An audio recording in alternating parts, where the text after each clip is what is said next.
Even the busiest among us has a little downtime every day. Make better use of it with JBJS Clinical Classroom, the fast, easy, and enjoyable way to earn CME and MOC SAE credits. You'll earn 1 CME credit for every 6 correctly answered questions. And with thousands of general orthopedic and subspecialized questions available, JBJS Clinical Classroom is the only resource you'll ever need. JBJS Clinical Classroom, the fast, easy, and enjoyable way to earn CME and SAE credits. Welcome to the Ortho Joe Show, a joint production of the Journal of Bone and Joint Surgery and Ortho Evidence.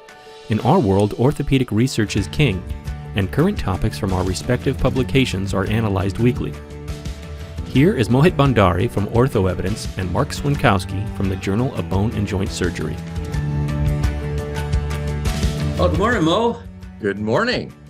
I am, as you can see, not in my usual place or attire. I'm here outside the hospital OR, about to start a couple of cases. So I don't have my Ortho Joe mug, and all I got is a cardboard cup. But I do have a very nice bouffant, as you can see.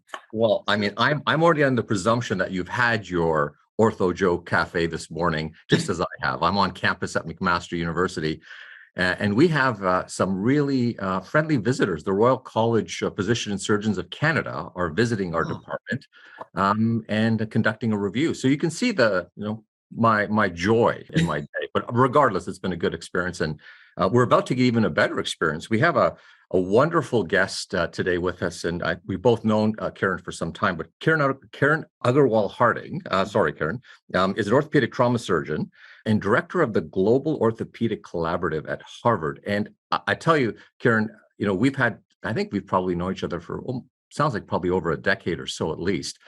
And I've been really, really amazed at sort of your career path. And I wonder if you might share your career path a little bit about how you organize your day and maybe your month with some of our listeners and viewers, because I think it's a particularly fascinating approach that others may be thinking about doing. Well, thank you, Dr. Bhandari, and thank you, Dr. Swinkowski, for the opportunity to be on this. Yes, let me just stop you here. It's Mo and Marc. Mo and Marc. Yeah. Thank you. Well, we've known each other since I was in my training, so I guess old habits die hard. Sorry about that. But no, it's really a pleasure to be on this with you guys. Thank you for the opportunity to talk about this. So I came into orthopedics already with a pretty deep passion for global health. In fact, it was global health that led me to orthopedics. When I was a medical student, I was working with George Dyer between my 3rd and my 4th year of medical school. And with him, we traveled to Haiti together, where we organized one of the first, I think it was the first Haitian annual assembly for orthopedic trauma, which is now, I think we're over a decade doing that conference. It was very soon after the earthquake, about 2 years after the earthquake. And I think was very struck by the fact that there were still patients on the wards in the hospitals that we visited with injuries from that earthquake that still had not been managed. So we were in Haiti for this conference, and also to visit many of our colleagues in the various hospitals around Haiti. And I was really struck by the fact that 2 years after the earthquake, this is back in 2012, there were still patients on the wards who had injuries from the earthquake that had still not been managed. And I think the sheer volume of cases, the need for orthopedic trauma care really struck me. And that's actually why I decided to become an orthopedic surgeon. Anyway, fast forward many years later, in my training as a resident here at Harvard, I did take some time out to do a postdoctoral research fellowship where I started working in Malawi. The recommendation to go to Malawi was from Dr. Rick Coughlin at UCSF. I expressed to him a real interest in trying to understand delivery of orthopedic trauma care for rural agrarian populations. In my mind, trying to address the needs of poor rural agrarian communities who are in need of trauma care. I mean, if you can't imagine like a more desperate population in need. And if you can address the needs of folks in those situations, I think you're really coming up with solutions that can be universally applicable. And so Rick Coughlin, from that interest, recommended that I go to Malawi, which I'm really happy he did, because I really fell in love with the country. And I started working there as a postdoc research fellow for 2 years. And after that, I came back, finished my residency, and then was able to get this job after my fellowship. I'm an orthopedic trauma surgeon now. I actually did a a hand and upper extremity fellowship at Columbia University with Mel Rosenwasser and the team there, fantastic team there. But Dr. Ken Rodriguez, my chief here at the BI, invited me back to join the trauma team. So I do mainly upper extremity trauma, but I'll nail femurs and tibias and do ankles as well, as call demands. And the flexibility of having a trauma job allows me to continue really exploring my passion for global health. So when I was a resident, I started the Harvard Global Orthopaedics Collaborative, which was really just a group of us who shared this kind of interest. And of course, George Dyer was there, and John Kwan from MGH would come by. A few of these other guys who have an interest in helping in underserved communities. We would all just sit around a box of pizza, and just talk about different projects that we had going on and share ideas for conferences that we're trying to put together, education projects, research projects. And then slowly it's now grown. We have like 24 students from around the country who join our calls. And we have an open door policy. Our meetings are open to anybody who wants to listen to what we're up to and join any of our efforts. And our collaboration now at HGOC has grown to, obviously Malawi. We have wonderful roots there, and my collaborators there are very dear to my heart. But we've started also now to work in Ethiopia, in Kenya, and Gambia. And I spent 6 months of the year doing that work on the ground locally. So I just got back from 4 months where I was mainly based in Malawi, but I also visited the 3 other countries I just mentioned. And having this trauma job allows me that flexibility of being able to be here, take care of patients who, come through the emergency department. And then when I'm gone, my fantastic partners are able to sort of manage without me while I'm gone. But I try to be here in Boston for the busier months, summertime, and, during winter when people are slipping on the ice. But that flexibility has been really wonderful. I'm about 8 months into this job now, so I can't say that we've worked out all of the kinks, but it's really been a dream come true for me to accept this job. Well, Kiran, that's a wonderful, I think, marriage, if you will, between hand and upper extremity and trauma surgery, because after all, the femur is just a big metacarpal, and it's just a bigger implant is all. But so if you were advising somebody who was interested in the same career path but wasn't at the Harvard program, do you have any general advice on how one might get this started in an academic institution? And if I could just add one more caveat to Marc's point, is it feasible? Do you get the same richness of experience if you were to spend maybe weeks rather than months away? So I guess trying to get a sense for me, what's feasible for you may not be feasible for others. Great add-on. Yeah, that's a great question. So I guess I'll start with Mo's question and then move to Marc's, because I think they are related. So for me, what I'm trying to establish here at Harvard is a network of partners and programs that allow somebody who perhaps does not have the inclination or the ability to dedicate a significant amount of time as I have to global health to be able to plug in and really make a tangible difference in the projects and partnerships we have in place. So a good example, John Kwan, he's the chief or co-chief of foot and ankle surgery at Mass General. A few years ago, I approached him and asked him to get involved in a project on ankle fracture in Malawi. And this project came about because I was operating with my colleague Leonard Banza, orthopedic traumatologist in Malawi. And we had this guy 5 weeks out from an ankle fracture dislocation, trimal ankle fracture dislocation. And it was not reduced, not splinted, not referred, showed up late. We had to do a fusion. Dr. Banza at that point had not really done any ankle fusions before. And so we figured it out using large frag screws that we had available. We actually, the guy ended up doing quite well, but obviously not an ideal situation for that patient. And this sparked a whole bunch of ideas. How can we improve ankle fracture care? So I recruited John Kwan, and he was really gracious to get involved. We did a whole series of research projects that identified that there were knowledge deficits among the orthopedic clinical officers. These are non-physician clinicians who manage the vast majority of ankle fracture in Malawi, primarily in the rural settings. Difficulty in diagnosing, difficulty in understanding referral patterns, things like that. So we then designed an educational curriculum and standardized referral protocol. And then John came with me. George Dyer also came with me. He's not a foot and ankle surgeon, but he joined along as well. And we put together this educational curriculum and course and launched the standardized protocol. And John Kwan was in Malawi for 4 days, but contributed significantly to a program that had been in place long before he arrived and is still continuing after he's gone. Like actually, one of the chief of orthopedics at Queen Elizabeth Central Hospital, her name's Noha Niamulani. She's going to do her PhD on ankle fracture, and I like to think that it was inspired by the work that we began. In fact, I'm one of her advisors for her PhD committee as a result of all this work. So, the long-term sustainable kind of development stuff, I mean, I wouldn't say, I'm early in my career. I wouldn't say that I can speak as an expert on it, but that's what we try to do, is try to create I'm trying to create a system where someone can say, look, I've got 2 weeks. I mean, I can go and do like a mission trip or something like that. But if I can plug myself into a program that has a more long-term presence and partnership and has projects that are sustainably building capacity, I think that the benefit is just so much greater. So that's what I would say to answer Mo's question.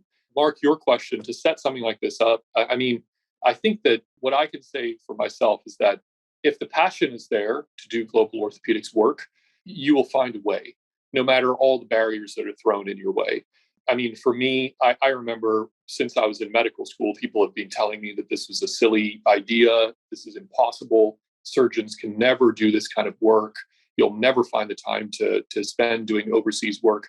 But, when I was taking 2 years out in my residency to do this postdoc fellowship, which honestly launched my career in global orthopedics in many ways and launched the HGOC collaboration in Malawi and other countries, I was told by some of my colleagues, this is a waste of your time and it's a waste of money. You could make so much money if you spent those 2 years in practice. Why waste it in your training, right? And I was also paying for my MPH at the time too. So, I was losing money on two sides, but it was absolutely worth it for me. And that's because the passion came first for me. I couldn't imagine a life where this wasn't a big piece of what I do. And so I think just being very sort of stubborn and hard-headed about it and pushing forward is what's gotten me here, at least. But of course, it would not be possible without all the people who supported me. So George Dyer has been an advocate for me, supporting me since I was a medical student. Ken Rodriguez helped create this job for me and the opportunity, and has really brought this little project, us sitting around a pizza box in 2016, into like a real formal part of our department and our residency program. And so, without their support, this wouldn't be possible. But, to start, I would say, medical students, residents who are just starting to introduce themselves to the idea of global health, first start with research. Research is a fantastic way that just forces you to read and to understand how to ask good questions. So I would say research is a wonderful way, before you even have any clinical skills, to just start building relationships and partnerships. And to be honest, a lot of our colleagues working in low and middle income countries, the work of working in these settings is extremely overwhelming. The needs are huge. The capacity is limited by definition. And so our surgeon colleagues are overworked. And to add on, like doing research, it's an impossible task, an impossible ask of them. So we, I think, as trainees can add that value, manpower, bringing in that sort of capacity to help them on that front.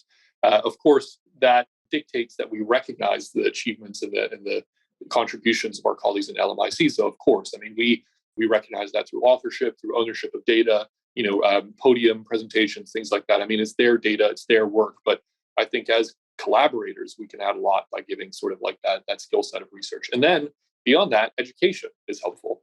A lot of my med students and residents working at HGOC will start with a research project and then slowly transition to working on education programs where they are also learning alongside course participants, organizing these courses, recording these lectures. So start with that, build up your knowledge and your sort of network. And then once you start producing something of value, I think you have to identify a department that values it. You have to, there are a few places in the United States and certainly in Canada that I think really do value this kind of work. And you have to find the right people who will be champions for your cause and open up the right doors for you.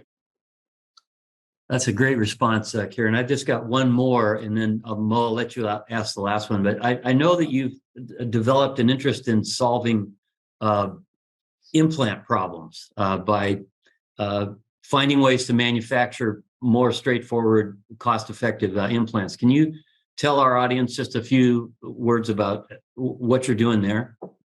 Yeah, sure. We started a little nonprofit called Sona Global, SONA, Sona Global. It's it allows us the flexibility, having HGOC as the academic arm and having SONA as the nonprofit arm, to do things that I think just being in the academic setting wouldn't allow us to do.